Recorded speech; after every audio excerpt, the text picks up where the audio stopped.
हम जितना भी अपने आप को एजुकेटेड कह लें, अपने आप को कह लें कि हम मॉडर्न हो चुके हैं, हमारे ख्याल अभी भी वहीं पर है। So for everything it's like कि एक मैन को ज़्यादा इम्पोर्टेंस दी जाती है। हालांकि अगर आप नेचर वाइज भी देखें तो भगवानों ने एंड बाय सृष्टि ने एक औरत के अंदर ही वो पावर है कि वो एक लिविंग बीइंग को पैदा कर सकती है। तो जब नेचर में, भगवान ने, सबने चूज किया है तो women is definitely superior. Modelling के अंदर भी काफ़ी, जब आप नए नए आते हैं तो आपको इतनी नॉलेज नहीं होती है, तो आपको बहुत कास्टिंग एजेंसीज आती हैं, तो वो आपको बोलेंगी आपको ऑडिशन करना है। तो कई बार ऑडिशंस के अंदर बहुत ही अजीब तरह से और उटपटांग चीज़ें, they ask you to wear like very skimpy cloth. ऐसी बहुत सारी यंग लड़कियां होती हैं जिनको पता नहीं होता, तो ये सब चीज़ें इसके अंदर बहुत होती है। एंड सो मेनी टाइम्स वो ओपन ऑफर्स आते हैं कास्टिंग काउच के कि हाँ आपको ये वाला कॉन्ट्रैक्ट मिल जाएगा इतने बड़े ब्रांड के साथ, but you have to sleep with so and so person. अभी एक रीसेंट न्यूज़ आई थी वरिंदर सिंह गुमान जी की। हाँ बिल्कुल। जिनकी अभी अनफॉर्चुनेटली डेथ हो गई। It is an eye opener to all the audience कि आप एक्सटर्नल वैलिडेशन की तरफ मत जाएं। नमस्कार दोस्तों, वेलकम टू युथ क्वेक। आज का जो हमारा पॉडकास्ट है वो एक ऐसे शख्सियत के साथ है जिन्होंने अपना रोल चेंज किया है during the career that she was doing. एक रोल ऐसा उन्होंने शुरुआत करी थी डॉक्टर लाइन से, जो कि it is like a very noble thing which normally people will never try to change, क्योंकि everybody wants in India it is always said that if you are a doctor you are given more respect, you are given more recognition. तो बहुत लोग being a doctor they will never try to change the line, पर इन्होंने हमेशा अपने dreams को follow किया, अपने पैशन को फॉलो किया, और इस हिसाब से फिर उन्होंने एज अ इन्फ्लुएंसर ये उभर के आए। After working for 8 years as a dentist, she started working as a influencer, a role model, and started promoting a lot of brands. And today it is a situation where she has been a part of various news channel, and she is an example of fitness, and also try to get into the interaction with the youth very well, क्योंकि बहुत important होता है कि हम अपने समय के साथ चलें। तो आज जिस गेस्ट के साथ मैं आपको मिलवाने वाला हूँ उनका नाम है डॉक्टर तरनदीप, जो कि अपनी शुरुआत में वो डेंटिस्ट के तौर पे आए, लेकिन अब as a role model, as a influencer दुनिया की नज़रों में हैं। तो अब ज़्यादा वेट नहीं कराते हुए I will introduce you to the podcast which is youth quake. और इस पॉडकास्ट का एक ही उद्देश्य है, एक ही मंत्रा है, which is discipline is greater than motivation. और हमारे जो गेस्ट हैं वो इस एग्जाम्पल को, इस लाइन को बखूबी निभाते हैं on a daily basis. So welcome Tarandeep ji, how are you? I am good, thank you Vishal for having me over. It's a pleasure, and I always wanted to have a woman leader who has transformed her ideas in many ways and been an inspiration for many, because it has so happened in the past that people have not given opportunities to women in a manner which was required to be given. It has always been seen that women are creators. Nature ने बनाया उनको ऐसा है कि वो create कर सकते हैं। तो ऑब्वियसली ये बात बोलनी भी नहीं चाहिए और पूछनी भी नहीं चाहिए कि उनकी पोटेंशियल क्या है।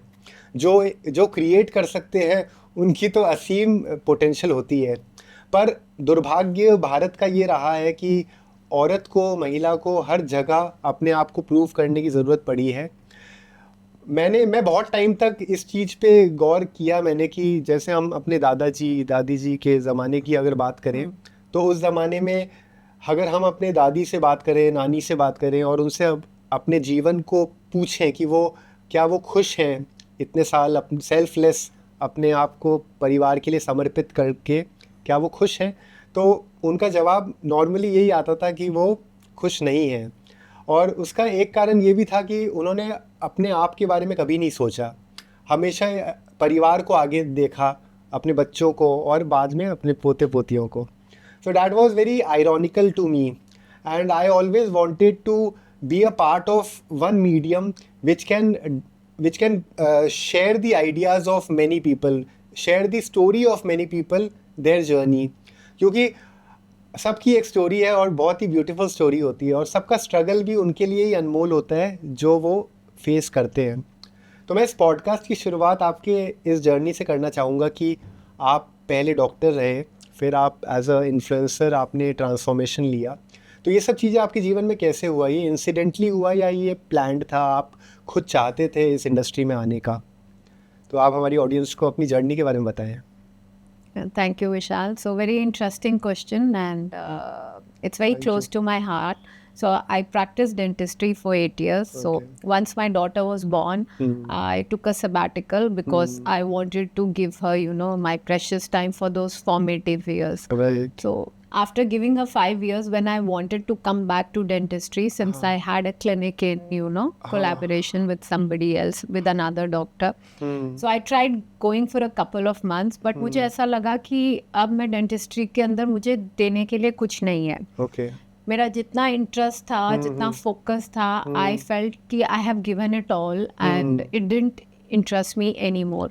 Okay. So fitness was something which was very, very close to my heart. So then, and we moved from Delhi to Noida. And there, so I did a couple of, yoga courses. And even in my society, there was a yoga teacher who really motivated me a lot. So after doing that, then I thought I wanted to do aerial yoga. Okay. And when I found out in the entire Noida, there was no aerial yoga studio. So that gave me like a kick. So I thought, why not start a aerial yoga studio? So I went to Rishikesh, did my aerial yoga training there. I also did my Iyengar yoga training there from Nirvana Academy. And once I came back, then I found a place. And so this is how it started. But yeah, unfortunately, the studio had to be shut for a year because of COVID. Because of COVID, things went wrong with many people. Yeah. And what really went very well with most of the people, and it was a lesson for most of the individuals, that if you are healthy after COVID, if you are healthy, that is the best thing that can happen with you. Absolutely. It's not because many people started their business during that time. Very true. And it went for a toss when COVID happened.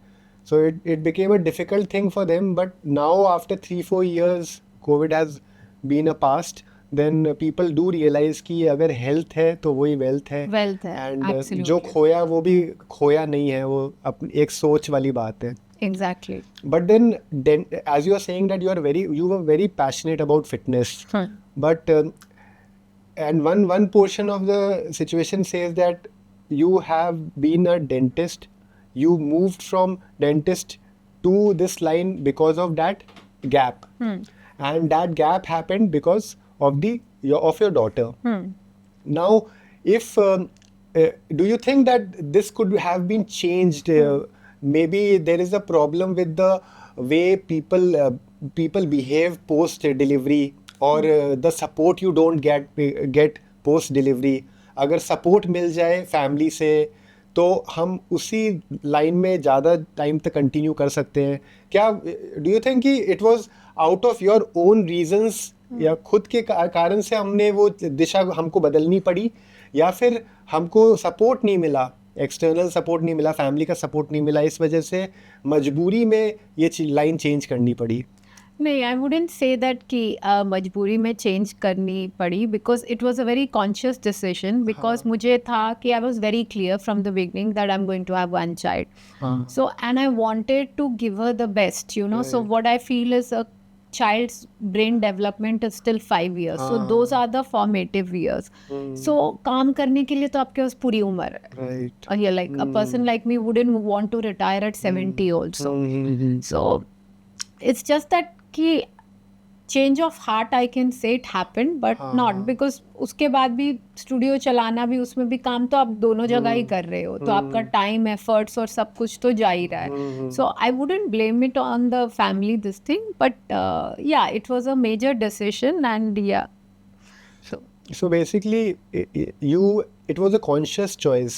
conscious choice, And you since you had this thing in your mind, was there any moment of like doubt, as in suppose you were doing the dentist, you were in the dentist line since 8 years, तो कभी उस 8 साल के दौरान भी कभी ऐसी feeling आई कि मैं इस लाइन के लिए बिलोंग नहीं करती और मुझे फिटनेस लाइन में जाना चाहिए?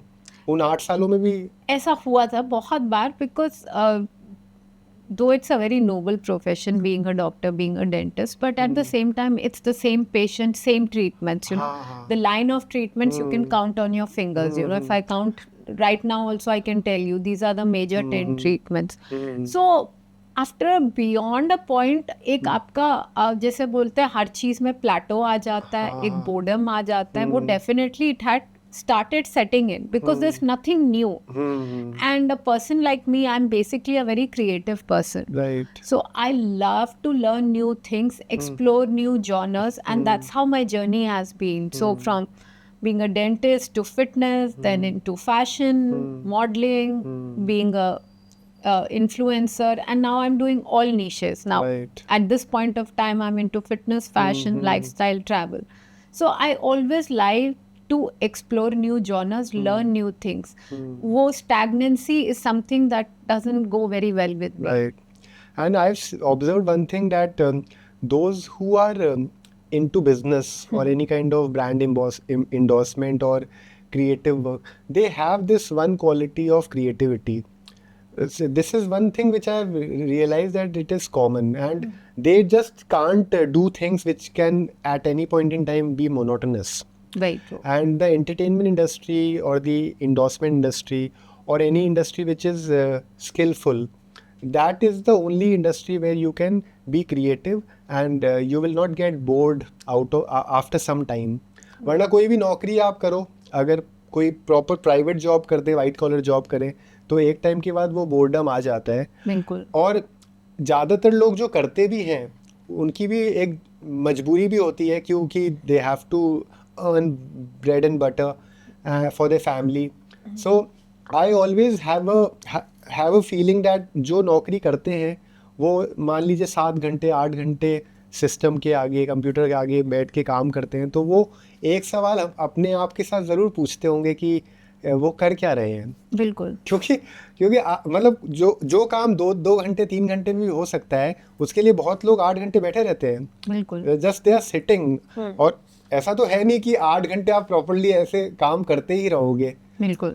काम तो 2-3 घंटे का ही होता है, लेकिन उनको बैठना ही पड़ता है क्योंकि जॉब की रिक्वायरमेंट है, आपको इतने घंटे आपको रहना ही है. और इंडिया में अनफॉर्चुनेटली कल्चर भी ऐसा बन गया है कि you have to show that you are working. Exactly. More than the real thing कि जितना काम है उतनी देर के लिए बैठा हो. क्योंकि वेस्टर्न वर्ल्ड में ऐसा होता है कि आपने कुछ कंट्रीज में ऐसा है कि हफ्ते में 4 दिन ही काम करते हैं. बिल्कुल. है ना, 5 दिन काम करते हैं, या फिर कुछ नंबर ऑफ आवर्स कम होते हैं, 4 घंटे 5 घंटे. तो that is a better thing, क्योंकि उससे क्या है, प्रोडक्टिविटी भी रहती है, वो मोनोटोनस भी नहीं लगता है, और फिर आफ्टर वन पॉइंट वो कुछ और भी कर सकते हैं. बिल्कुल. और उसके अलावा जो करना चाहें. So it is very important for a female also to understand कि उनकी जो पोटेंशियल है उनको अपने पोटेंशियल के हिसाब से काम करना चाहिए. बिकॉज यूजुअली तरनदीप जी ऐसा होता है कि एक ट्रेडिशन बन जाता है, एक कम्युनिकेशन का एक स्टैंडर्ड बन जाता है कि when you take birth, after birth you are dependent on your father mother, what rules they laid down कि ये रूल्स फॉलो करना है, तुम लड़की हो, you have to be safe, you have to take care of yourself, you can't behave like a boy, and you can't take decisions on your own. And after marriage also you have to मतलब आज तो फिर भी बहुत ज़माना बदल गया है, इंडिपेंडेंट हो गए हैं, बट बहुत सारे फीमेल्स ऐसे भी हैं आज की तारीख में भी जो डिपेंडेंट हैं अपने हस्बैंड्स पे. और प्रॉब्लम तब आती है जब वो इस चीज़ पे भी डिपेंडेंट हो जाते हैं कि वो उनका घर कौन सा है. क्योंकि सवाल उनके ये आ जाता है कि क्या मायके में उनका घर है या ससुराल में उनका घर है. और वो क्योंकि हर माँ बाप ये चाहते हैं कि एक लैविश सी शादी दिखाई जाए, सोसाइटी को खुश किया जाए, लेकिन उस लड़की से, उस बच्ची से ये नहीं पूछा जाता कि वो क्या चाहती है. Whether the person, the groom, वो जो है वो इज ही कंपैटिबल इनफ, क्योंकि arrange marriage you know the system की एक दो मुलाकात होती है and the decision is taken, and ये बहुत आयरॉनिकल है फॉर अ फीमेल कि आपको डिसाइड कर दिया जाता है कि you need to marry, and after marriage also the decision will be taken by the husband if you're not working, and thirdly फिर बच्चे डिसीजन लेते हैं। बिल्कुल। और फिर अगर आप और इसका एक कारण ये भी है कि हमारी जो अपब्रिंगिंग होती है, जिस तरह हमको जो माँ बाप बताते हैं कि ज़्यादा रिस्क मत लो, एक फियर वाली जो फीलिंग आती है, तो वो उनको कभी भी ना वो बाहर जो एज अ वुमेन जो इन नेचर ने उनको जो फिरोशियस बनाया है, जो स्ट्रॉन्ग बनाया है, वो ऑलरेडी नेचर ने उनको दिया है, लेकिन क्योंकि कम्युनिकेशन ऐसा है, पेरेंट्स का दबाव ऐसा है कि वो धीरे धीरे कम होता जाता है और वो they are not able to speak their mind, right. So when you see situations like this, जहाँ पे कुछ चीज़ें ऐसी होती होंगी जो आपको रोजमर्रा में कचोटती होगी कि ये इतने साल हिंदुस्तान को इंडिपेंडेंस हो गए हैं लेकिन फिर भी वो बदलाव नहीं आता, तो ऐसी कौन सी 2-3 चीज़ें हैं जो आपको एज अ फीमेल बहुत ख़राब लगती है? विशाल, वेरी इंटरेस्टिंग क्वेश्चन। सो जैसा कि सबको पता है, पेट्रियार्की इस कंट्री के अंदर डीपली एम्बेडेड है। हम जितना भी अपने आप को एजुकेटेड कह ले, अपने आप को कह ले कि हम मॉडर्न हो चुके हैं, हमारे ख्याल अभी भी वहीं पर है। So for everything it's like कि एक मैन को ज़्यादा इम्पोर्टेंस दी जाती है। हालांकि अगर आप नेचर वाइज भी देखें तो भगवानों ने एंड बाय सृष्टि ने एक औरत के अंदर ही वो पावर है कि वो एक लिविंग बीइंग को पैदा कर सकती है। तो जब नेचर ने, भगवान ने, सबने चूज किया है तो women is definitely superior. But आप किसी भी फील्ड में देख लो, अब मेरी like I come across so many women, even like I have corporate friends and everywhere, so a female has to go through a lot of oppression, and at especially even at higher level, वो जो है ना कि ये कैसे वहां तक पहुंच गई है। तो ये प्रॉब्लम बहुत ज़्यादा है। और एक फीमेल ही है, चाहे वो कॉर्पोरेट में या कहीं पर भी काम कर रही है, कितनी भी अच्छी बड़ी पोस्ट पर है या वो, एक्सपेक्ट किया जाता है घर आकर वही बच्चों को संभालेगी और वही घर को संभालेगी। Why can't a male take care? अगर एक वाइफ हस्बैंड के बराबर कमा रही है या ज्यादा भी कमा रही है तो वो इक्वली कंट्रीब्यूट कर रही है, तो ये उसकी ड्यूटी ही क्यों होती है कि वो घर में बच्चे को भी देखेगी, घर वालों को भी देखेगी? उसका ख्याल कौन रखेगा? इसके बारे में कोई नहीं सोचता। और द चॉइस अब काफी फर्क पड़ गया है, पर पहले तो ये भी आपको चॉइस नहीं दिया जाता था कि आप क्या करियर चूज करना चाहते। पहले तो होता था कि सिर्फ 3 है, या तो डॉक्टर बन जाओ या फिर इंजीनियर बन जाओ, लॉयर बन जाओ, तो यही 3-4 प्रोफेशंस होते थे। तो हाँ, वो धीरे धीरे ये चीज़ काफ़ी वेरीड हुई है। अब काफ़ी अपॉर्चुनिटीज़ इसलिए भी क्रिएट हुआ है क्योंकि सोशल मीडिया काफ़ी एक्सटेंसिवली यूज़ होता है और खबर इंफॉर्मेशन मिल पाती है लोगों को कि ये चीज़ें भी करते हैं। अगर अपन ऑनलाइन देखने जाए तो आज की तारीख में खुद अपना, अगर अपन सेल्फ एम्प्लॉयमेंट की भी बात करें तो there are many things which one can do out of their own creative abilities. और यूट्यूब और इंस्टाग्राम आने के बाद तो ये चीज़ वैसे भी हो गई क्योंकि people started doing their own content. Exactly वरना बहुत डिपेंडेंसी हो गई थी कि अगर सामने वाले ने नौकरी से निकाल दिया तो दूसरा क्या करेगा? सो दैट वे ना, तो ये गुलामी बढ़ती गई। बिल्कुल। आज की तारीख में अगर अपन वैसे जॉब के बारे में सोचें तो it's like you are being broken for a long time, you are being broken and your dreams is required to be buried away. तुम नौकरी करो और तुम्हारे सपनों को भूल जाओ। बिल्कुल, इस तरह की ही कोशिश होती है। और अगर ये भी बोला जाए कि सिर्फ गुलाम बनाने की तैयारी चल रही है कि only few people will head the entire system, कि अगर सिस्टम में 5 लोग हैं, 6 लोग हैं जो अथॉरिटी हैं, जो पावर जिनके पास है, वो ही डिसाइड करेंगे कि आगे और कौन ऊपर हिरार्की में ऊपर आएगा। बिल्कुल। आई ऑलवेज फील कि मेल को भी ये प्रॉब्लम होती है तो वुमेन को कितनी प्रॉब्लम होती होगी इस बात को लेके, क्योंकि फर्स्ट ऑफ ऑल वुमेन के बारे में ये बोला जाता है कि when are you going to get married during the interview, and if you are married, then when are you going to plan your family. yeah, yeah. ठीक है, तो ये एक सवाल, इम्पोर्टेंट सवाल इस तरह पूछा जाता है कि उनको ये डाउट होता है कि whether the She'll be person able will to be able deliver. to handle the extreme situations, the difficult situations. And it is so ironical, it is so sad situation for the corporate that they are not allowing such a strong population who can handle the senior positions. They are not giving them the opportunity. Now, अगर हम ज़्यादातर organisation की बात करें तो बहुत कम organisation है जो सक्सेसफुल हो पाती हैं. We have never allowed women leaders कि वुमेन को हम ज़्यादा बड़ी पोजीशन दें, सीनियर पोजीशन दें, ताकि they can show their calibre. उनको जूनियर पोजीशन में ही डिलीट कर दिया जाता है कि ऊपर जाने ही नहीं देते हैं. बिल्कुल. तो जब ऐसी चीज़ें आप देखते हैं तो कभी आपके अपब्रिंगिंग की वजह से, आपके फैमिली हिस्ट्री के हिसाब से, एज अ लाइक आपके फादर मदर जो काम करते थे उस हिसाब से, या सोसाइटी ने जो काम आपने देखे उस हिसाब से भी कभी आपको ऐसा लगा क्या कि मुझे जॉब में वैसे नहीं जाना चाहिए? ये जॉब में नहीं जाने का एक कॉन्शियस डिसीजन था क्या आपका कि आपने डेंटिस्ट वाली लाइन को चुना? डेंटिस्ट तो honestly it was like my parents decision कि वो चाहते थे कि मैं डॉक्टर बनूं बचपन से, and I was good at studies. But consciously ये डिसीजन नहीं था कि किसी जॉब में नहीं जाना. But I am a person like कि जिसको ज़्यादा किसी के अंडर में काम कर नहीं सकती. मुझे क्रिएटिव फ्रीडम चाहिए, हर चीज़ में अपनी फ्रीडम चाहिए अपना.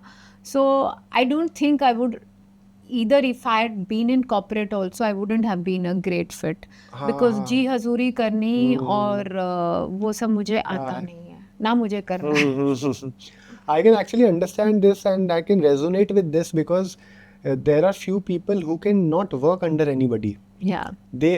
God has gifted them with such energies, such abilities that they believe in themselves कि they can do things differently. और जॉब में you don't get that opportunity to do things differently, share your ideas and get implementation. Yeah. So it has to pass through that hierarchy. वो approve होगा तभी वो चीज़ हो सकेगी. और females के लिए as we've discussed it becomes very difficult. You know, at the top level you're always questioned. They don't believe in your abilities and they always feel कि नहीं, अच्छा आप अगर आप किसी genuine वजह से भी आप ऑफ ले रहे हैं तो उनको यही लगता है कि बहाने मारिए. You know, so the rules are very different for a male and a female because I keep hearing it from my corporate friends. तो ये जो इंडस्ट्री, एंटरटेनमेंट इंडस्ट्री जो कितना फ्लैशी लगता है, एकदम क्लासी लगता है, तो आपको यहाँ आने के बाद कोई ऐसी चीज़ आपके विटनेस हुई जो आपको अनप्लेजेंटली सरप्राइज किया आपको कि you were not expecting those things to happen? ऐसा कोई इंसिडेंट जो आपको बहुत ख़राब लगता है जो आप शेयर करना चाहें हमारी ऑडियंस को? See, first talking of the modeling industry, then we'll come to influencing industry. Modeling के अंदर भी काफ़ी, जब आप नए नए आते हैं तो आपको इतनी नॉलेज नहीं होती है, तो आप पहले एजेंसीज के साथ रजिस्टर नहीं करते. आप जब फ्रीलांसिंग करते हो तो आपको बहुत कास्टिंग एजेंसीज आती हैं, तो वो आपको बोलेंगी आपको ऑडिशन करना है. तो कई बार ऑडिशंस के अंदर बहुत ही अजीब तरह से और उठपटांग चीज़ें, you know, they ask you to wear like you know like very skimpy cloth, which I always, I mean considering the person that I am, कि मैंने तो ना कहा, बट ऐसी बहुत सारी यंग लड़कियां होती हैं जिनको पता नहीं होता. तो ये सब चीज़ें इसके अंदर बहुत होती है. एंड सो मेनी टाइम्स वो ओपन ऑफर्स आते हैं कास्टिंग काउच के कि हाँ आपको ये वाला कॉन्ट्रैक्ट मिल जाएगा इतने बड़े ब्रांड के साथ, but you know you have to you know sleep with so and so person.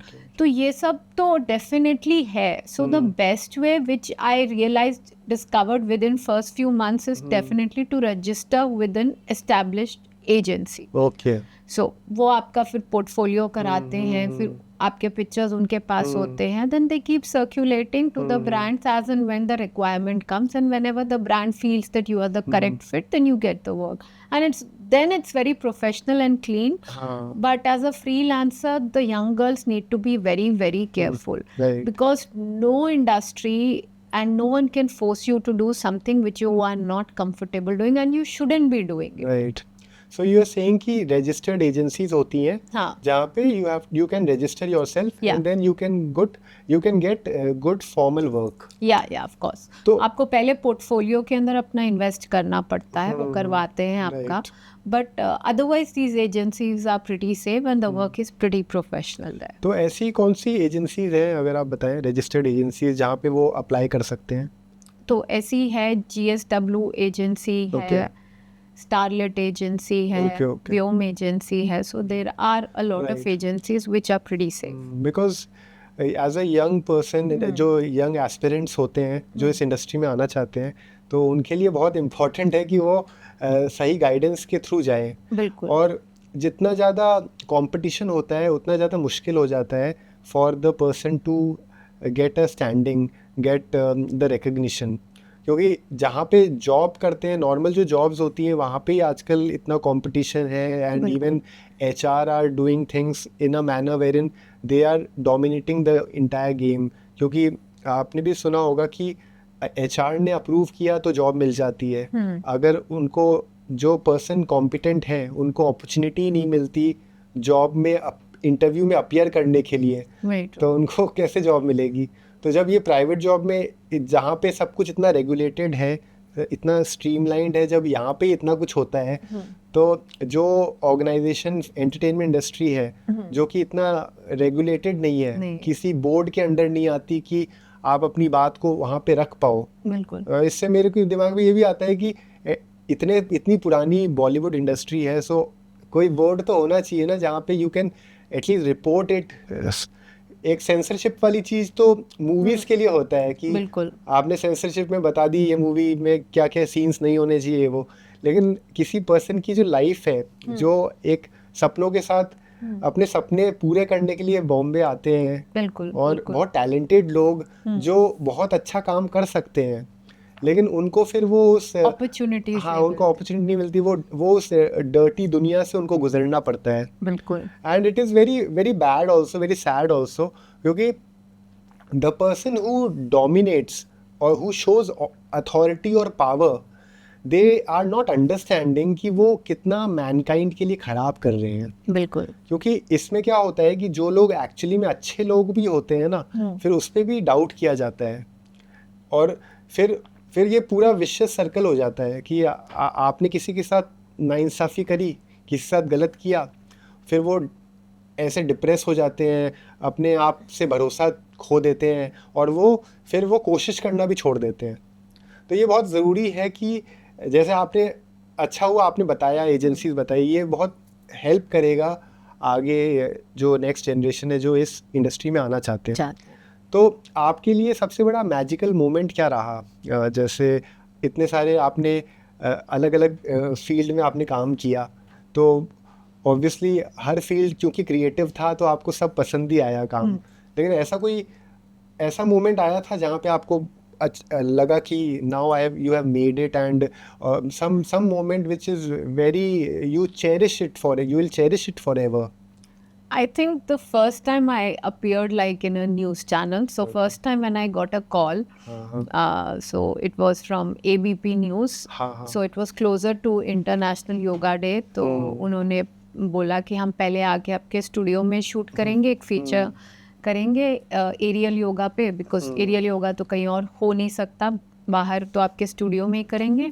और then after that we also want to do a yoga feature with you, जिसको हम एक किसी पार्क के अंदर करेंगे, जो हम इंटरनेशनल योगा डे के दिन अपने चैनल्स पे फोकस करेंगे. So that was because it's the first time a channel is approaching you, and they came to the studio, they shot, and the next day I did, in the park, मैंने उनके 2-3 features किए, thyroid पे, diabetes पे. So that was, I think, till date I would cherish that moment, because I think कौन नहीं आना चाहता news channel पे, and it's a big thing.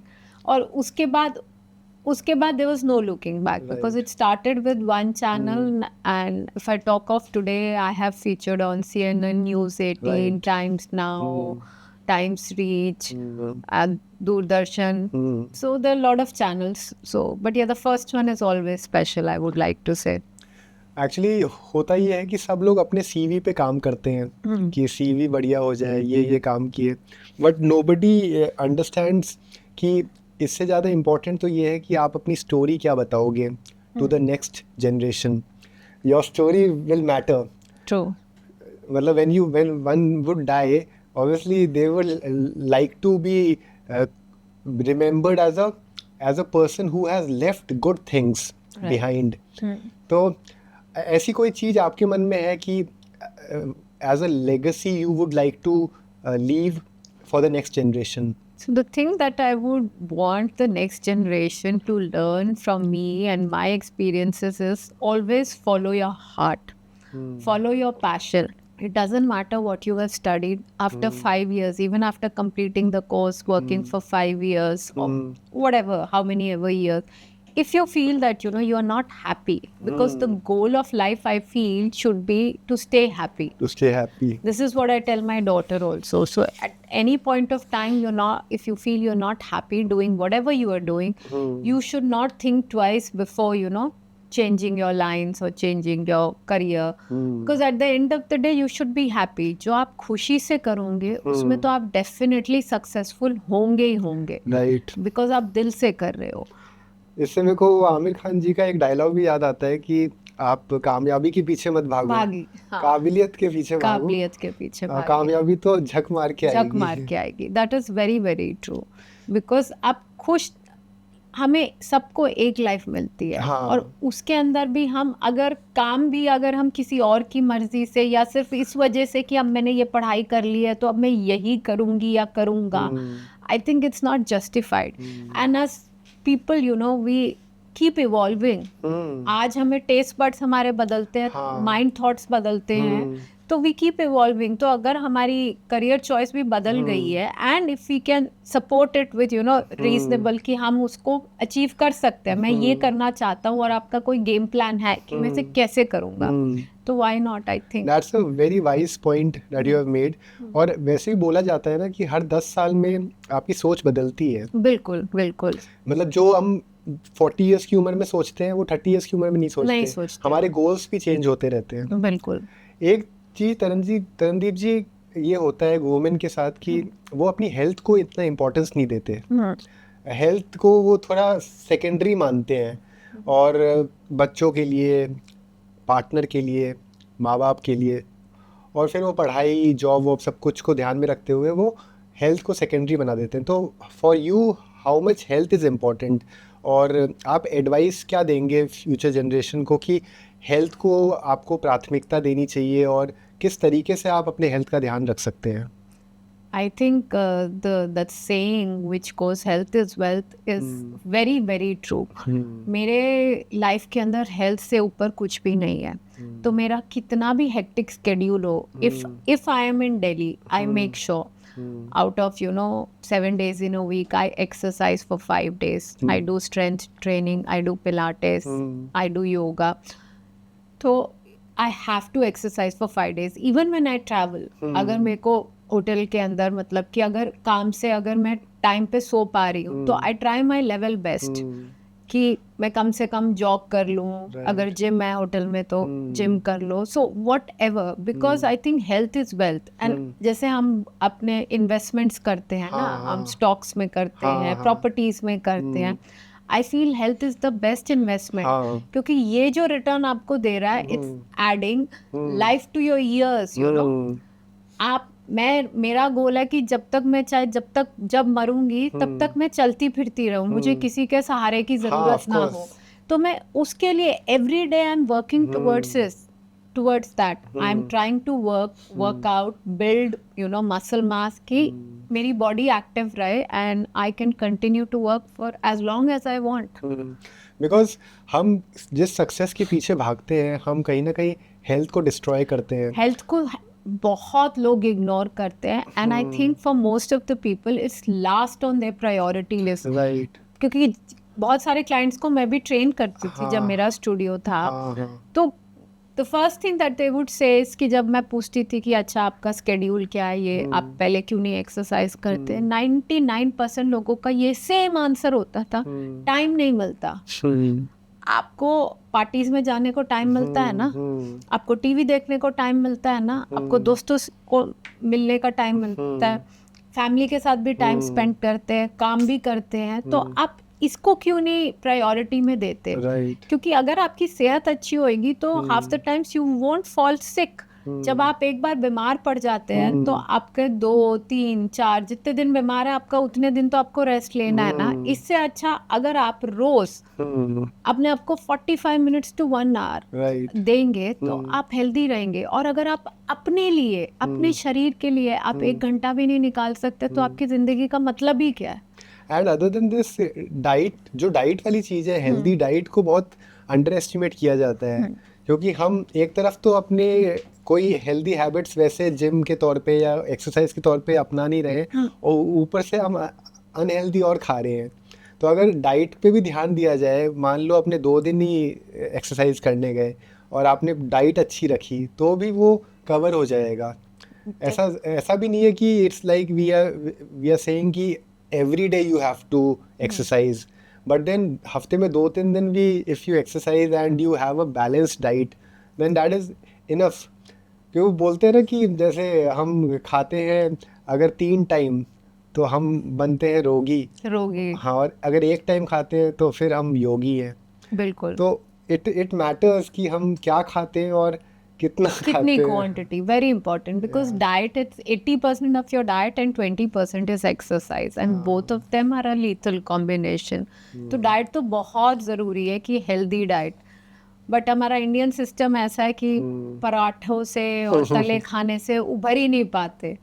But everybody needs to know what is good for your health, and eating healthy and eating balanced meals and right quantity, it's very very important. And this point I have raised because अभी एक recent news आई थी वरिंदर सिंह गुमान जी की। हाँ बिल्कुल, जिनकी अभी unfortunately death हो गई। बिल्कुल। So it gives it is an eye opener to all the audience कि आप एक्सटर्नल वैलिडेशन की तरफ मत जाएं। बिल्कुल। कि लोग आपको फिजिकल अपीयरेंस से कैसे पसंद कर रहे हैं या नहीं, इंटरनली आपकी डाइट कैसी है, आप इंटरनली फिट है या नहीं, आप अपने आप को टाइम देते हैं, अच्छी स्लीप लेते हैं या नहीं, और एक्सेसिव काम भी नहीं करते हैं। बिल्कुल। तो ताकि आप अपनी हेल्थ को अगर प्रायोरिटी देंगे तो इस तरह की चीज़ें नहीं होंगी। क्योंकि होता यही है कि हम हमेशा जो अपील करता है, जो सामने से दिखता है, उस चीज़ को ज़्यादा महत्व देते हैं। इस चक्कर में हम अपनी बॉडी के साथ खिलवाड़ कर लेते हैं, गलत चीज़ें कंज्यूम करते हैं, and even steroids, these things are is so dangerous, very dangerous. लेकिन शॉर्टकट चाहिए, सब कुछ जल्दी चाहिए, तो उसमें फिर ये बातों का ध्यान नहीं रखते हम। बिल्कुल। सो आप अगर आज की तारीख में वापस से अपने 20s में चले जाए, टीन्स में चले जाए, तो आप क्या चेंज करना चाहेंगे? अगर मैं अपने टीन्स में चली गई तो मैं फिटनेस की तरफ, तब भी मैं हमेशा से ही I think I am into fitness since I was 17, but probably अब मैं और ज़्यादा, and I was national level swimmer also. Okay great. तो बट शायद मैं और फिटनेस की तरफ होती, और मे भी अपना करियर चूज़ करने के वक्त मैं फिर इतना फैमिली प्रेशर में आके, बिकॉज पेरेंट्स ने शुरू से एक्सपेक्ट किया कि मैं डॉक्टर बनूं तो मैं डॉक्टर बन गई, तो शायद मैं आज की तारीख में होती तो मैं ये चूज़ करती कि मुझे क्या करना है, तो मैं प्रॉबेबली कोई फिटनेस से रिलेटेड ही किसी चीज़ के फील्ड के अंदर आती। ट्रू। एक चीज़ बहुत इम्पॉर्टेंट हो जाती है कि हम सेल्फ टॉक क्या करते हैं, अपने साथ जो कॉन्वर्सेशन करते हैं वो कैसा होता है डेली बेसिस पे, क्योंकि लाइफ बहुत लंबी है, उतार चढ़ाव चलते रहते हैं। तो सेल्फ टॉक के बारे में आप क्या सोचते हो कि जो हम पॉजिटिव कॉन्वर्सेशन कर रहे हैं या नेगेटिव कॉन्वर्सेशन कर रहे हैं डेली बेसिस पे, are you able to have a very positive mindset most of the times, या फिर जनरली भी आप क्या सोचते हैं इस बारे में? So definitely आपका पॉजिटिव रहना is very important, and it only comes when you do positive affirmations. आप आपको हमेशा अपने आप के बारे में अच्छा बोलना है और अच्छा ही सोचना है. So like before I go to bed I do affirmations. सुबह उठ के पहली चीज मैं after I have all my healthy water, like I have like a water ritual. उसके बाद आई डू जर्नलिंग. तो उसके अंदर I always write the things that I am grateful for, कि पिछले दिन में क्या क्या हुआ जिसके लिए मैं ग्रेटफुल हूँ. राइट. और ऐसी चीज़ें भी लिखती हूँ जो I want in my life. So basically the thing is that you have to manifest and have an attitude of gratitude. तो आपको जो मिल गया है उसके लिए आप भगवान का शुक्र कीजिए, और आप जो चाहते हैं वो चाहत को आप अपने throw it in the universe. So universe will you know come to it at some point of time. So I feel कि पॉजिटिविटी इज अ चॉइस. ये ऐसा नहीं है कि कोई दुनिया में कोई इंसान नहीं है कि जो रोज खुश हो सकता है. पर आपको, जैसे कि मैंने बोला, मेरी लाइफ के अंदर I feel the goal of life is to stay happy. So you have to bring in those positive thoughts. You have to tell yourself, आपका दिन कितना भी शिटी जा रहा हो तो I always tell myself this is just a day, this is not my life. Right. You know, so I don't get dejected कि भाई आज कैसा ही दिन निकला. भाई ठीक है, आज का दिन I am always like I tell myself आज ऐसा है, कल बहुत अच्छा दिन होने वाला है. कुछ नहीं होता, कुछ घंटों में ये दिन खत्म हो जाएगा और 2 दिन के बाद मुझे ये दिन के बारे में याद भी नहीं रहेगा. True. So it's your mindset. On the other hand, if I keep telling myself, this is the worst day of my life, I don't know, you know, every day I have days like this, I don't know why this is happening to me, why I am the one. तो आप अपने आप को जब तक एक victim card में और विक्टिम जोन में रखते हो तो आप विक्टिम ही बन के रह जाते हो, अपने थॉट्स के भी और अपने सर्कमस्टांसेस के भी. None of us can change our circumstances and what life throws at us. But it's our attitude, the way we react to things. True. So I feel changing your perception, staying positive, and negativity में भी आप अगर कुछ positive सोच लो, तो words of it can be a game changer. Yeah, words of wisdom. Actually, it's like when you want to attract abundance, then you have to be abundant. True. You have to feel abundance that you are already enough. Yeah, you're already enough. Yeah. And if you start cribbing about small things कि उससे लड़ाई क्यों हो गई, उसने मेरे बारे में ऐसा क्यों सोचा, क्यों बोला, तो फिर ये आ जाता है कि हम स्कार्सिटी को ही इनवाइट कर रहे हैं. बिल्कुल बिल्कुल. क्योंकि प्रॉब्लम्स तो किसके लाइफ में नहीं है, किसके लाइफ में नहीं है. और अगर if one can become a ray of hope, that is the best thing you can do. Absolutely. But it is easier said than done, but one has to cultivate that thought. That's why you keep have working to work. on that. जैसे हम exercise कर रहे हैं, खाना खा रहे हैं, काम कर रहे हैं, उसी तरह से these everyday these affirmations, these journaling, everything helps you, you know, like even mirror talk. You know, saying good mirror talk also, you know, that also helps a lot. So अभी एक्चुअली ये जिस तरह से industry progress कर रही है, everything is into OTT. तो अब बहुत ऑप्शंस क्रिएट हो गए हैं ओटीटी की वजह से, लोगों को मौके भी मिल रहे हैं काम करने को. लेकिन ओटीटी में एक प्रॉब्लम ये है कि कोई सेंसरशिप नहीं है, एंड इवन मोबाइल फ़ोन में कोई सेंसरशिप नहीं है. राइट. तो किड्स को, टीन्स को हम गलत जगह, गलत चीज़ों से कैसे बचाएं? That becomes a question, and that is a very major question for all the parent. क्योंकि हर बच्चा चाहता है कि वो प्रोग्रेस करे, आगे बढ़े, और पेरेंट भी यही चाहते हैं. लेकिन जब हम ऐसे दुनिया में हैं, ऐसे इकोसिस्टम में हैं जहाँ पे हमें डिस्ट्रैक्शन के ज़्यादा चीज़ें दिख रही हैं, मिल रही हैं, और कोई रोकने को नहीं है, कोई, क्योंकि पेरेंट्स भी they are working, they are busy to succeed. तो फिर ओटीटी स्पॉन्सरशिप कितनी इम्पोर्टेंट है, और आप क्या सोचते हैं कैसे इस चीज़ को रेगुलेट किया जा सकता है? सी उसमें पेरेंटल कंट्रोल, आप अगर अकाउंट्स भी बना रहे हैं तो आप बच्चों का चिल्ड्रन वाला बनाइए जिसके अंदर अंडर 7 आता है और अंडर 13 भी आता है. So depending upon the age of the child you can do that. Plus I think it's very important to have a very healthy relationship with your child, having an open talk कि हर चीज़ की आपकी एक as होती है. आप अब आप 7 साल के हैं तो आप 10 साल का कंटेंट आप नहीं देखना आपके लिए नहीं, तुम आओगे 10 साल में आप पहुंचोगे, in the next 3 years you are going to be there. So having and parental control definitely is a must. You need to have access to whatever they are watching, and you need to be good friends with them. Right, friendship is also Friendship very is important. also equally important because I think it's like a two-way traffic, and on a daily basis you need to be with your kids, ask them how their day was, know who their friends are.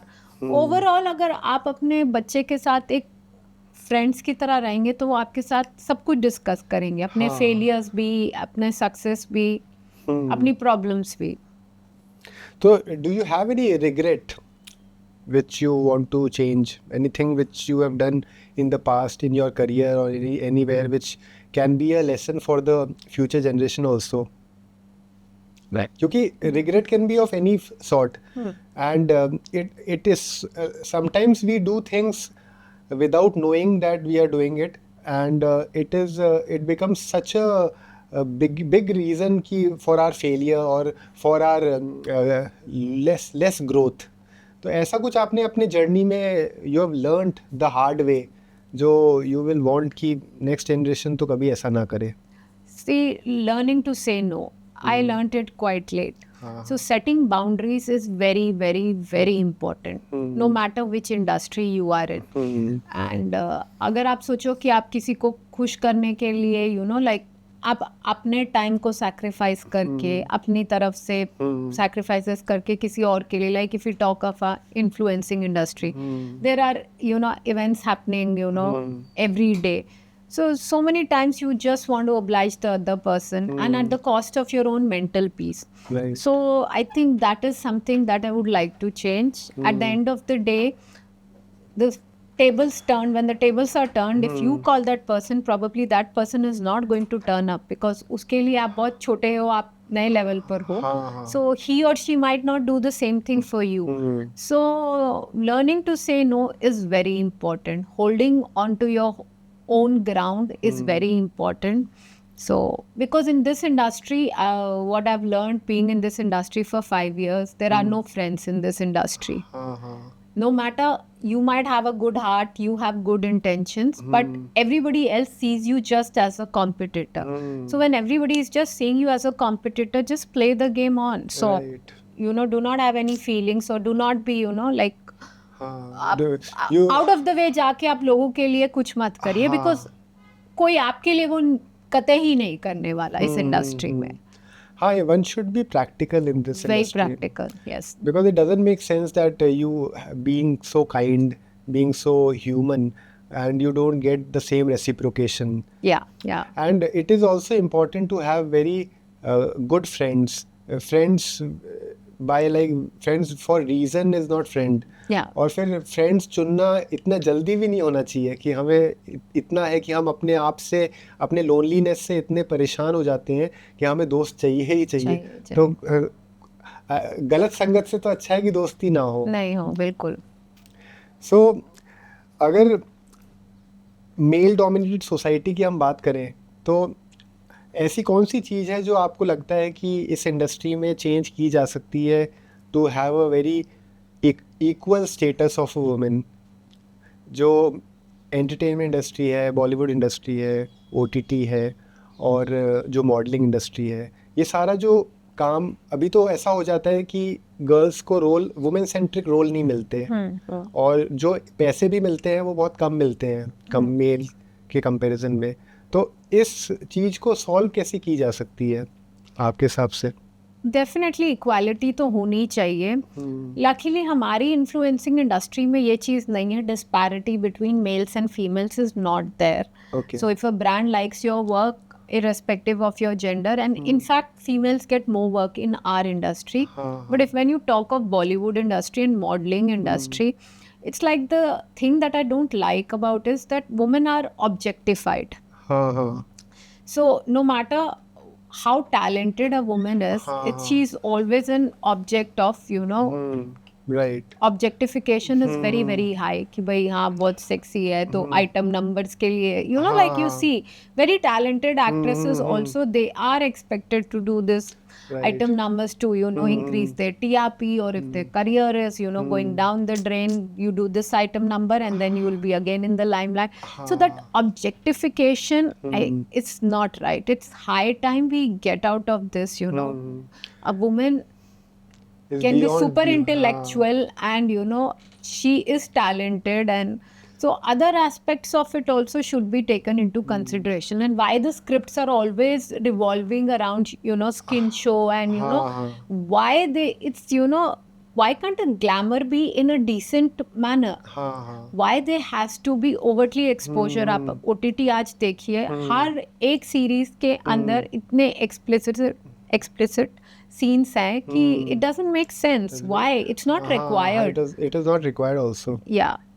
But then it's like now it has become a trend, and और ये इसलिए भी हो जाता है क्योंकि कोई आवाज़ भी नहीं उठाता, और पहले चीज़ें चलती आई है तो आगे चलती रहती है. तो इसमें मीडिया का रोल आपको कैसा लगता है? मीडिया कितना इन्फॉर्म्ड है, कितना सही तरीके से चीज़ों को सामने रखता है? क्योंकि मीडिया का वैसे तो बहुत बड़ा रोल होना चाहिए, क्योंकि कुछ वेस्टर्न कंट्रीज़ में तो है भी, लेकिन अपने यहाँ it is not like that. It is more about TRPs. It is not about the fact of showing right information. जो एक्चुअली में हुआ है वो नहीं बताते हैं. तो मीडिया के बारे में आप क्या सोचते हैं कि इसको किस तरह से ठीक किया जा सकता है? Media, honestly, whatever I get to hear from the confirmed sources is media is all bought, so even actresses or actors के पीछे जो आप देखते हो airport looks यहाँ पे and all, it's all bought, so they give money to the media so that they are in the limelight, वो उनको cover करते हैं. And media का अपना ही agenda होता है. So some actress they have a problem with somebody else, तो वो पे करेंगे कि अब आप इसके बारे में ऐसे न्यूज़ फैलाओ, कोई डायरेक्टर को कोई नहीं पसंद तो वो. So it's all bought. It's nothing is genuine. Whatever they want to make up. So the stories, most of them stories are baseless, और उनको बस अपना TRP बढ़ाना है तो वो कुछ भी बोलते हैं. So the reliability factor on the media is very very less. It's all bought. At the end of the day, everybody is just behind numbers, and it's all about money. So wherever it is coming from, that's how it works. So do you think कि ये सब जो problems जो हम बात कर रहे हैं, as a person belonging to this industry now, do you have any idea कि हम इस चीज़ को कैसे बदल सकते हैं? क्योंकि अभी बात हो रही है problems की, लेकिन कभी your mind has moved in that direction कि इस चीज़ को कैसे बदला जा सकता है? जैसे कि censorship हो गया, या फिर regulation हो गया, सही तरीके से काम मिलना, क्योंकि अभी बहुत ज़्यादा फैला हुआ है कि इन्फॉर्मेशन इतनी ज़्यादा हो गई है सबके पास कि वो पता नहीं चलता है कि राइट डायरेक्शन है क्या. तो with your experience, have you come across any solution कि हम इस तरह चीज़ों को ठीक कर सकते हैं? Honestly, it's a long process to change, because everything needs to be changed. Censor board needs to have people more of young generation and people who actually want to bring in a change. वो ही पुराने उनके rules regulations चल रहे हैं, तो they have to be people who are in sync with what is going on in today's industry. So having more of younger generation and having more stricter rules, and some law or some body needs to be there कि जो young talent आता है, they are not exploited. This casting couch, it's been there in the industry from so long, right, and it's still continuing. Why is it continuing? Because there is no body, no regulation. Right. Censor board movies के लिए है, but there needs to be a body which takes care for the safety of the girls who are coming, the young talent, 16-year-old, 17-year-old, 18-year-old, उनको कोई भी बहला फुसला के कुछ भी कर लेता है. So there has to be stricter laws. और एक body होनी चाहिए कि कोई काम के लिए आ रहा है, so get yourself registered here. Right. And in case anybody tells you to do something which is inappropriate, come to us. Right. It would be reported. Right. And it's not that difficult. Of I course. think this has to come from the government side only. अगर government इसके लिए कोई strict body बनाएगी, it's not a big thing. आपको बहुत सारे लोग भी नहीं चाहिए. आपके 4-5 लोग भी अगर हो, इट्स जस्ट अ मैटर जैसे कि आप एक डेटाबेस कलेक्ट करते हैं और आपको पता है कि ठीक है ये आई है बॉम्बे में, इसका ये एड्रेस है, और अगर उसको कुछ भी किसी भी तरह की तकलीफ होती है, she comes back to you and the case is reported. Right. The point is that these people are so powerful, people who do it, that nobody wants to take an action. Actually हाँ, फिर ये कौन क्योंकि- ओखली में अपना हाथ देगा? क्योंकि वो मी टू मूवमेंट भी आया था, Me Too movement बहुत सी चीजें आई, लेकिन उस पे बारे में बात हो जाती है, फिर वो कुछ टाइम बाद तो वो कुछ रफा टाइम दफा बाद हो बिल्कुल जाता है. रफा दफा हो जाता है. But then it is important to understand things, और गवर्नमेंट का भी वो सपोर्ट मिलना चाहिए. अनलेस इट इज गवर्नमेंट का सपोर्ट जब तक नहीं होगा, ये कुछ भी नहीं कर सकते, बिकॉज गवर्नमेंट के पास ही सारे लॉज है. They only have the police and everything. Okay, lawyers हो गए, पुलिस हुई, ये सब गवर्नमेंट के अंडर ही आते हैं. So the government has to form something. They have to ensure for the security of the young generation, which is very, very important. Right. So, what is your idea of marriage? Because you know, people who are creative, they have their own mind going on. They have their own dreams, passion. उनके लिए independent होना बहुत ज़रूरी होता है. उनका जब उनके करियर की तरफ कोई बाधा आती है, क्योंकि every person thinks differently. It is not necessary that your partner will think in the same way. They will have the same amount of respect for your passion, for your dream like you have. True. तो ये बहुत normal सी बात है कि दो अलग अलग इंसान है तो अलग अलग ही सोच होगी. तो मैरिज की वजह से पार्टनर का आपके लिए किसी भी इंसान के लिए लाइबिलिटी हो जाता है वो, या फिर वो एक स्ट्रॉन्ग सपोर्ट रहता है?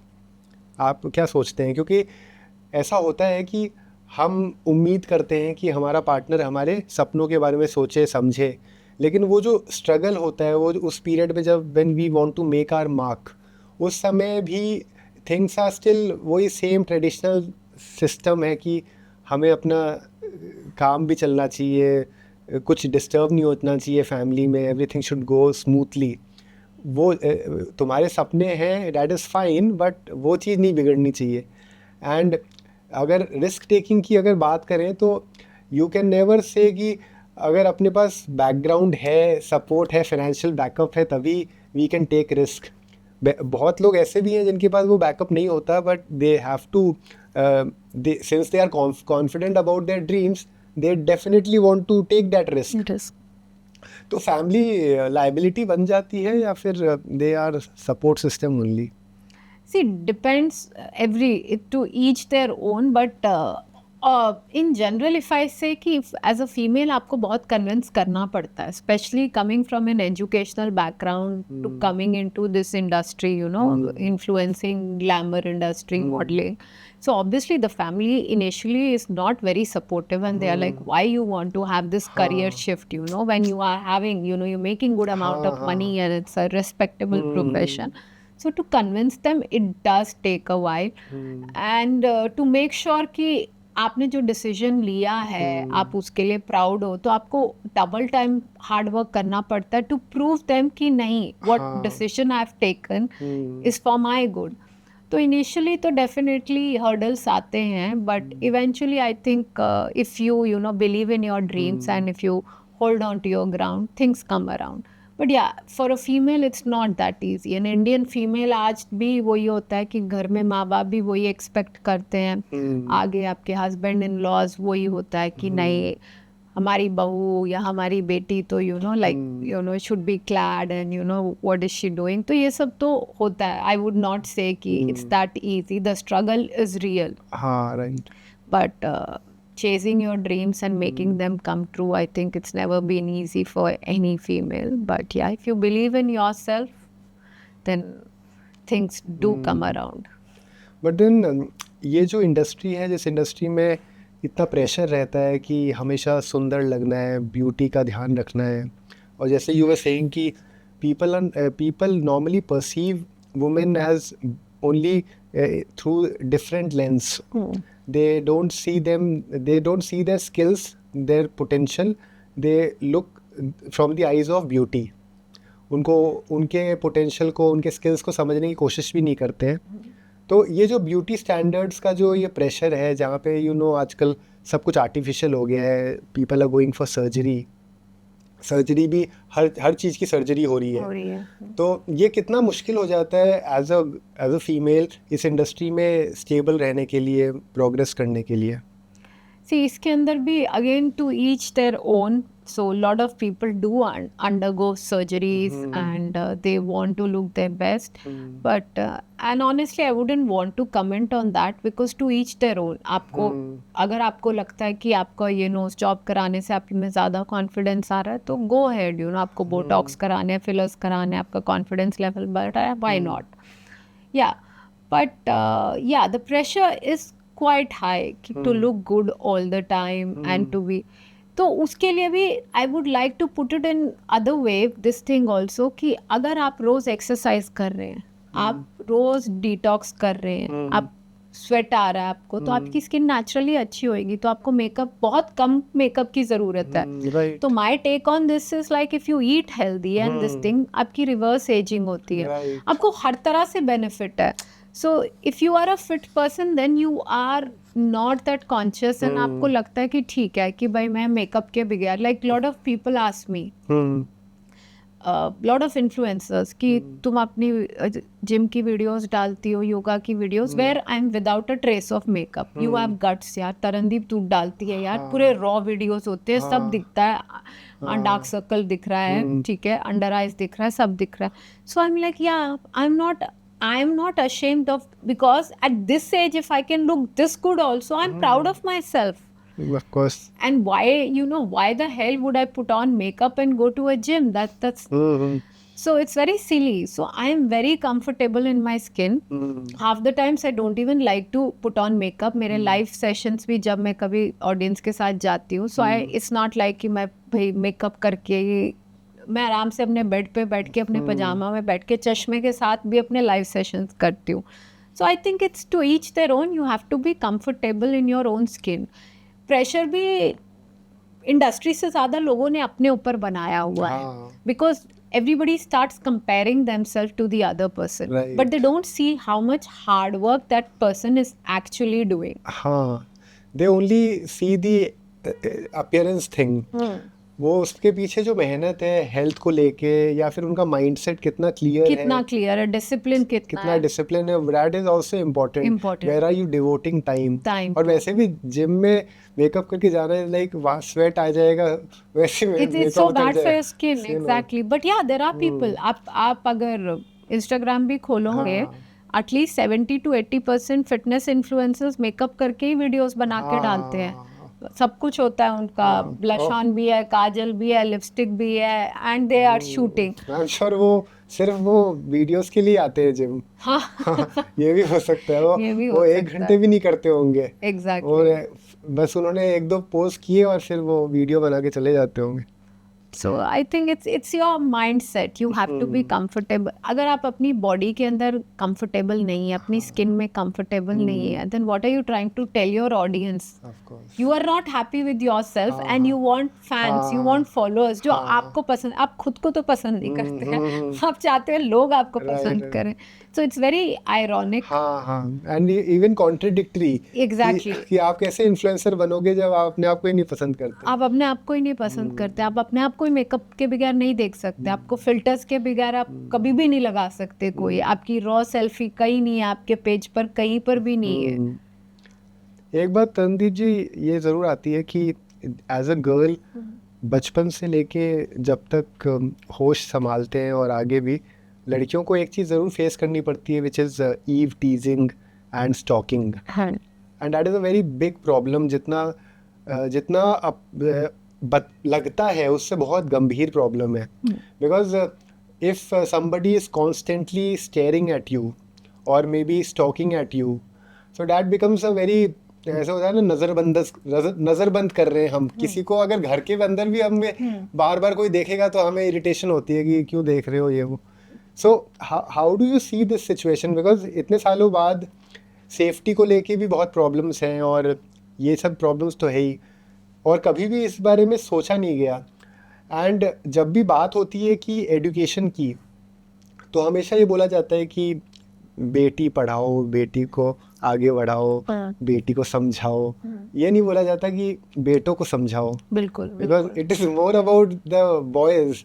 अगर उनको समझाएंगे कि how to behave with a girl, how should you respect a girl, and after getting married how should you be a good partner, absolutely. क्योंकि शादी तो हो जाती है, उसके बाद जो आगे की जिम्मेदारी है वहीं से तो जिंदगी शुरू होती है, लेकिन कोई उसके बारे में बात भी नहीं करता और सोचता भी नहीं है।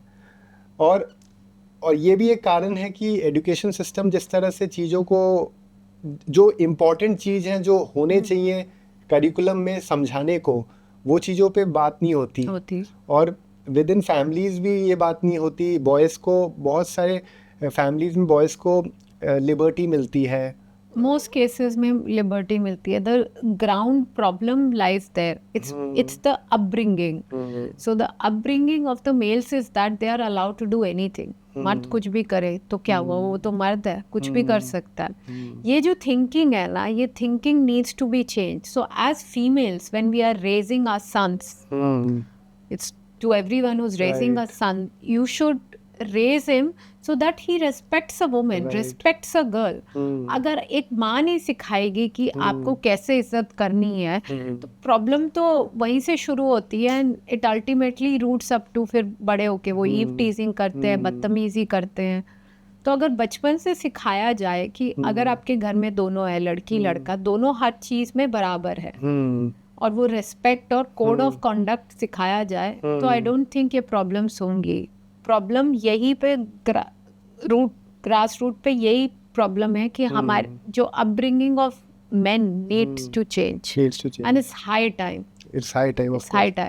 क्योंकि अगर सेफ्टी की भी बात करें तो कितनी सिचुएशन ऐसी आती है जहाँ पे women have to take a second thought कि whether they should go at this time, और they should go in this area, Absolutely. or whether they should use the public transport.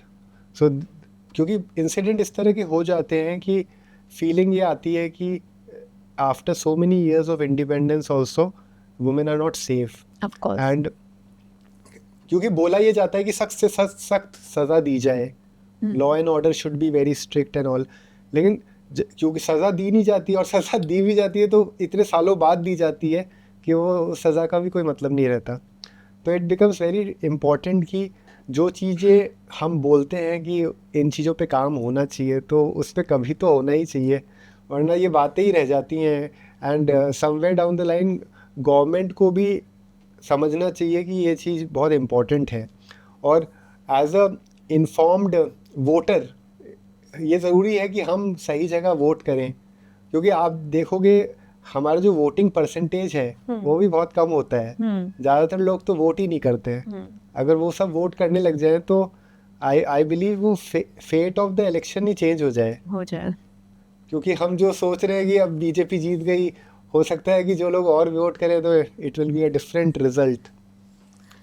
That's true. That's what, Vishal, it all boils down to one thing, that the government needs to make strict laws against all this rape, eve teasing, तभी होगा, because as an individual हम क्या ही कर सकते हैं। So the government has to step in, and it's high time our laws need to change a lot. आप बाहर के देख लो, आप यूएई के देख लो, दुबई वगैरह में कोई आँख उठा के नहीं देख सकता। वहाँ पे इतने स्ट्रिक्ट लॉज है, इतने स्ट्रिक्ट लॉज है, तभी तो सेफ्टी है वहाँ पे। आप रात के 3 बजे भी लड़की घूमे, 4 बजे भी घूमे, एंड हालांकि मुस्लिम कंट्रीज है, पर तब भी आप देखो कि उन्होंने लॉज कितने अच्छे बनाए हैं। तो why can't India have more stricter laws? High time they need to, the judiciary system needs to change, very much needed now. या अभी जैसे बताते हैं WHO की रिपोर्ट के हिसाब से हेल्थ स्टैंडर्ड्स जिस तरह बना दिए गए हैं कि you have to exercise 150 minutes per week. So ये कितना रेलेवेंट है और कितना प्रैक्टिकली पॉसिबल है आपके हिसाब से? So it is very relevant. See, 150 minutes, it's basically, तो आपका अगर आप देखा जाए, अगर आप 30 मिनट्स देते हैं तो 5 दिन हुआ, अगर आप 45 मिनट्स लेते हैं तब भी 3.5 days बेसिकली। तो इतना टाइम तो आप आसानी से निकाल सकते हैं। आप वॉक कर सकते हैं, घर बैठे बैठे योगा कर सकते हैं। आप इवन इतने तो चेयर योगा सेशंस भी हम लोग कॉर्पोरेट्स में भी देते थे। Me and my team, like my trainers have done it in so many corporates also. आप बैठे बैठे चेयर योगा भी 15-20 मिनट का होता है। वो भी आप अगर दिन में 2 बार कर ले, एटलीस्ट आपके सारे जो जॉइंट्स वगैरह हैं मोबाइल रहते हैं। हाँ राइट, हाँ that is also very You know, जो important. cervical is so common, such a common problem with all the corporates because they're all the time हाँ, on the desk and lower back pain, lower back upper back pain, ये बहुत neck major problem वगैरह। है। So these are the basic things। अगर आप अपनी सेहत के लिए नहीं करेंगे तो who else is going to do it? कौन सोचेगा? And it doesn't have to be rigorous, just walking, हाँ, simple stretching, simple yoga, but doing something to just keep your body mobile and active। Because more than exercising या gym, rigorous gym करने के बजाय body flexible रहना, energetic रहना ज़्यादा important है। Important क्योंकि हम फिजिकल अपीयरेंस को देखते हैं, एक्सटर्नल वैलिडेशन चाहते हैं तो हम शॉर्टकट ले लेते हैं, जबकि इंटरनल स्ट्रेंथ ज़्यादा इम्पोर्टेंट है। जो वर्कआउट करते हैं इतना एक्सट्रीम वर्कआउट कर लेते हैं कि उनसे उनका स्टैमिना अच्छा नहीं होता। उनको भागने के लिए बोले तो वो they can't run for even 1 or 2 kilometers। So that is a problem. So एक चीज़ बहुत ज़्यादा है प्रॉब्लम इसमें, इस इंडस्ट्री में, कि ट्रोलिंग जो होती है, नेगेटिव कमेंट्स जो होते हैं, ये इस पे भी कोई सेंसरशिप नहीं है। तो कोई कुछ भी बोल देता है, कोई कुछ भी मैसेज कर देता है, and one has to face it because one is a part of this online thing. Absolutely. इसका भी कोई रेगुलेशन ज़रूर होना चाहिए। इसका भी अनफॉर्चुनेटली कोई रेगुलेशन नहीं है। Like I had one incident that I would like to quote. So one of my friends, she stays in my society in the next town, so she was being harassed by this guy. So उसने उसको तो block वगैरह कर दिया, but मेरा account public है because she is my friend. So that guy used to post like every day मेरी हर post पे comments, and you know he used to write such shitty stuff about her, but on my page, and we filed a cyber crime report also. We went to police station several times, but trust me, उन्होंने उसका मतलब उसका address भी उन्होंने trace कर लिया, but still police ने जाके उसको पकड़ा नहीं। सो मतलब इतना करने के बाद भी like we really worked hard to you know catch this guy, but कुछ भी नहीं हुआ। इतने मतलब लॉज ना हर चीज़ के अंदर इतने लूप होल्स है, हम ये नहीं कर सकते, हमारे सिस्टम में ये नहीं अलाउड, ये नहीं अलाउड, फिर क्या अलाउड है? मतलब हम लोग हैरास होते रहे। You know, her reputation, like because mine was a public account with so many followers, so imagine the number of people who have read this comment about her, which is not even true. And उसके भी और friends, I am not the only one, उसके जितने भी friends थे उसने उन सबको मैसेजेस लिखे हैं। So destroying her reputation altogether. That is one way of destroying the reputation and taking the disadvantage. Like the tool is being used as a disadvantage now. क्योंकि उनकी गलती भी नहीं होगी, बट उनको एक ये ऑप्शन मिल गया। फ्रीडम ऑफ स्पीच का भी एक लिमिट होता है ना कि यू एंड इंस्टाग्राम भी कुछ नहीं करता बिकॉज आफ्टर ब्लॉक करने का रिपोर्टर प्रॉब्लम होता है। So I reported several times.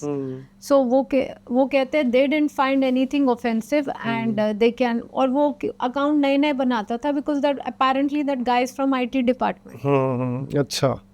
So it is so sad. So it's like justice is not served at all. So we live in a country जहाँ पे कोई भी कुछ भी कर सकता है। हाँ, कैरेक्टर असैसिनेशन कोई भी कर सकता है, कोई भी कर सकता है। फिर और सबसे बड़ी बात ये कि it is possible because of corruption. क्योंकि आपको पता है कि कुछ होगा नहीं, if you have the power of money तो कुछ भी कर सकते हो। मेरे को एक स्पाइडरमैन मूवी का डायलॉग याद आता है जिसमें बोलते हैं कि with great power comes great responsibility. But then होता क्या है कि जब वो पावर और अथॉरिटी आ जाती है ना, तो वो और डोमिनेंस करने लग जाते हैं और गलत चीज़ करने लग जाते हैं फॉर द नेक्स्ट जनरेशन। फिर जो चीज़ उनके साथ होती है वो उससे ज़्यादा सामने वाले के साथ करते हैं और ये चेन चलती रहती है। लेकिन ऐसे कोई भी नहीं कहता कि जो मेरे साथ हुआ है वो मैं किसी और के साथ नहीं होने दूंगा। बिल्कुल। विच इज़ एक्चुअली इम्पोर्टेंट कि जो दर्द आपने झेला है, जो आपने देखा है, वो कोई और नहीं झेले। बट लेकिन इस इंडस्ट्री में ये चीज़ को इतना नॉर्मल बना दिया गया है, नॉर्मलाइज हो गया है कि doing wrong things is feeling cool. मतलब if you take it that way कि आजकल कोई किसी को धोखा देता है या कोई बीइंग वेरी स्मार्ट और आर्ग्यूमेंट जीत जाना या फिर फाइनेंशियल ट्रांजैक्शन में कोई like making someone fool out of the financial transaction, तो they feel कि they belong to this society so well. वो कितने smart हैं और अपने ego भी उनका boost होता है, but they are not understanding that it comes full circle. Right. And it comes full circle with multiplication. And it even destroys your reputation. So what's the point of harming someone, making someone feel bad? लेकिन अब वो है कि सब अपने हिसाब से चीज़ों को सुन लेते हैं, सोच लेते हैं, उसमें कुछ करते नहीं.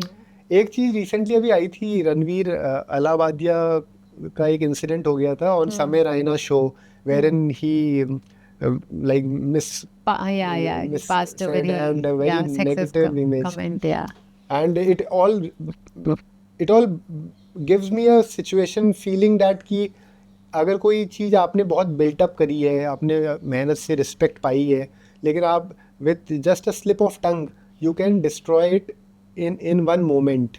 And it also makes you gives an indication that the society is moving in very wrong direction, because जो हम अपनी आँखों से कंज्यूम करते हैं हम वैसे बन जाते हैं कहीं ना कहीं, क्योंकि मान लो हम नेगेटिव चीज़ें देखते रहेंगे तो हम नेगेटिव बन जाएंगे.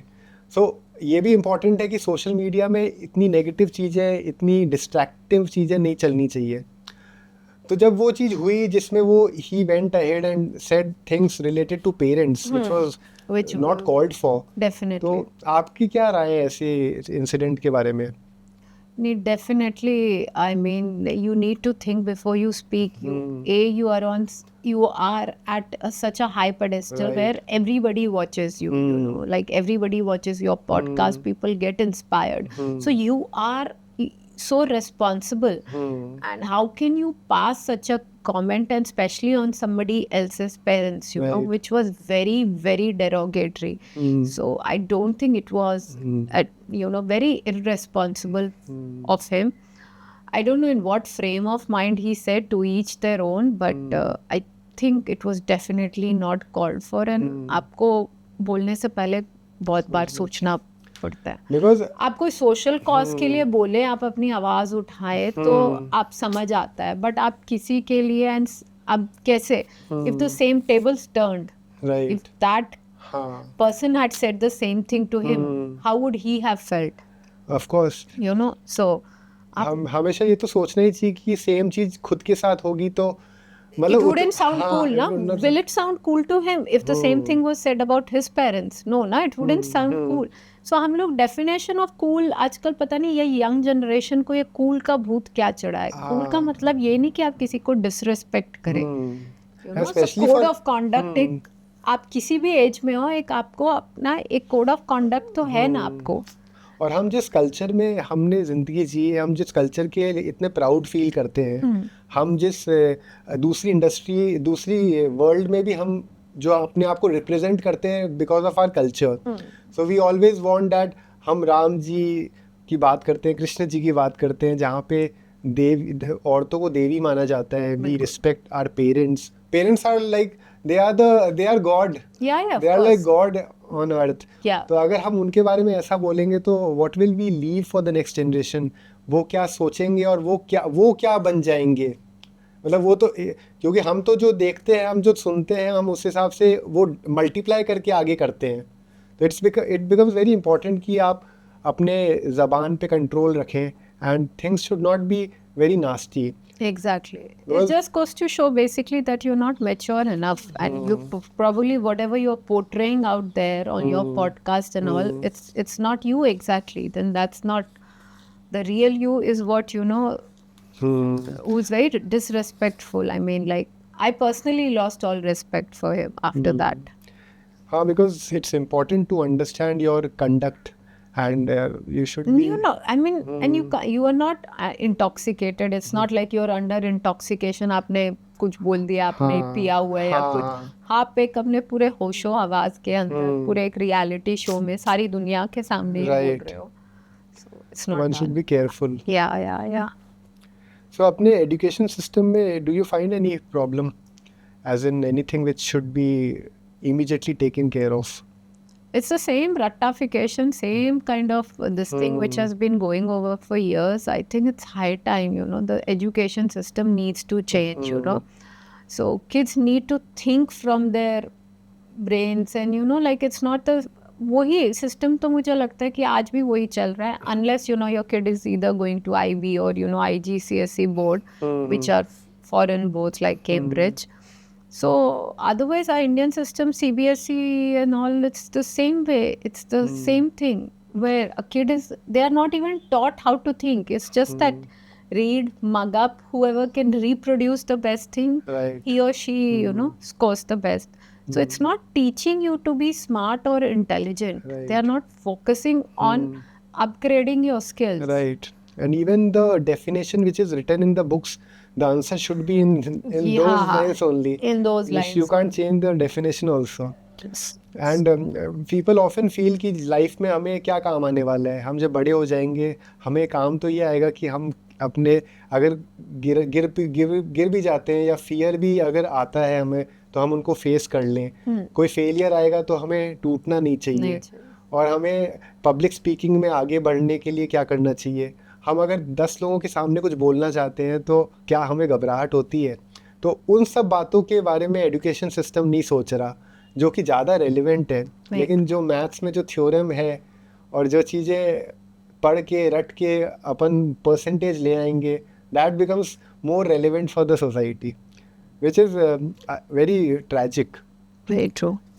So now, if you get an opportunity to make some difference in the modeling world, like nowadays what happens कि सलोन इंडस्ट्री में भी ऐसा हो रहा है कि they are having academies, कि वो अकेडमी से सिखाते हैं. तो मॉडलिंग इंडस्ट्री में और बॉलीवुड इंडस्ट्री, इस इंडस्ट्री में भी डू यू थिंक कि अकेडमीज़ होनी चाहिए उनको हर चीज़ के लिए सिखाने के लिए, जैसा गुरुकुल होता है पढ़ाई के लिए होता है, ये भी बहुत बड़ा इंडस्ट्री है. अगर इसमें सही तरीके से गाइडेंस मिले तो बहुत लोग यहाँ से आगे बढ़ सकते हैं. तो डू यू थिंक कि अकेडमी की ज़रूरत है यहाँ पे? और डेफिनेटली बहुत ज़रूरी है, because to give the right guidance, right kind of this thing, academies, ताकि वो उनको ट्रेन करें, फिर उनको बताए कि कौन सी एजेंसी सेफ है, कौन सी फेक है. सो it is very very important. ऐसा होना चाहिए दोनों इंडस्ट्री में, बॉलीवुड में भी और इसमें भी, so that you know people are you know not exploited. Right.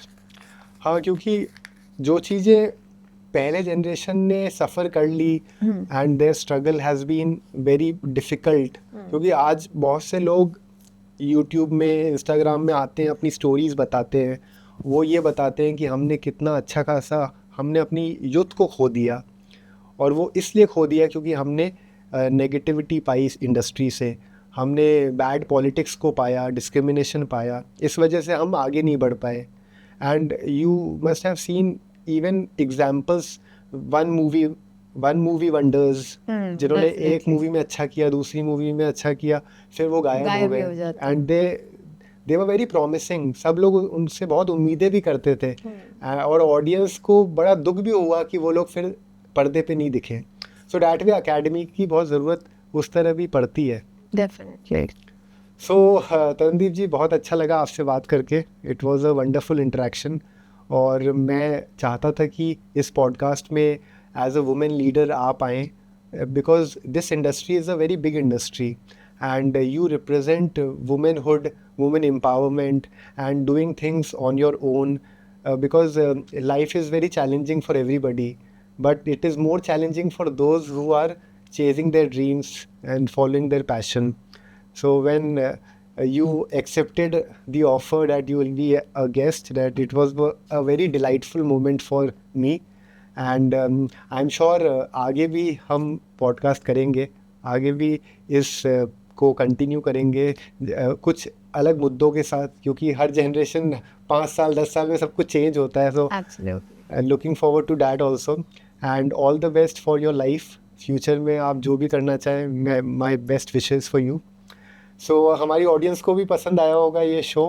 और आगे भी हम इस तरह के शोज़ लाते रहेंगे हर इंडस्ट्री से, डिफरेंट इंडस्ट्रीज से, to get the insights of those industries and stories from those people who have made their mark. And even हमारा जो पॉडकास्ट है वो सिर्फ इस चीज़ के लिए नहीं है कि वो सक्सेसफुल लोगों की स्टोरी जानना चाहते हैं.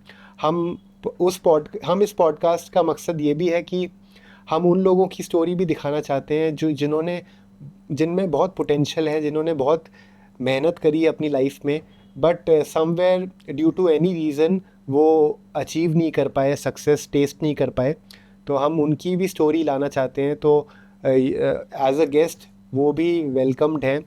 और आगे तक के लिए you stay tuned and keep following youth quake. Thank you.